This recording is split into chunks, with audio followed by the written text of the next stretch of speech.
उमरकोट में हालिया बारिशों से मिर्च की तैयार फसल को बड़े पैमाने पर नुकसान पहुंचा है, जिसके बाद रवां साल मिर्च की पैदावार 70% कम होने का अंदेशा है। जबकि मार्केट में हरी मिर्च 600 रुपए की किलो में फरोख्त की जा रही है।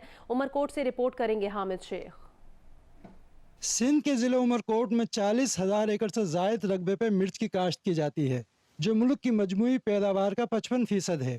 एक जानिब रवां साल ज़रूरी पानी की किल्लत के बाइस इलाके में 10% से भी कम रकबे पर मिर्च की फसल काश्त की गई थी, तो वहीं दूसरी जानिब अगस्त में होने वाली गैर मामूली बारिशों ने मिर्च की तैयार फसल को बुरी तरह मुतासिर किया है।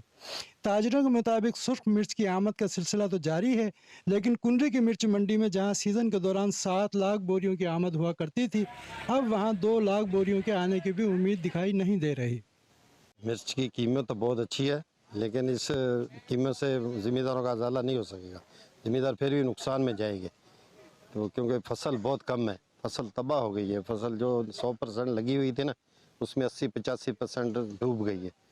काश्तकारों का कहना है कि हुकूमत मुतासर इलाकों के काश्तकारों के ज़रूरी कर्ज माफ़ करने के अलावा बड़े रिलीफ पैकेज का ऐलान करे और इलाके में जारी ज़रूरी पानी की वाराबंदी ख़त्म करे, ताकि वो आइंदा सीज़न में गंदम समेत दीगर फसलों की बुआई शुरू कर सकें।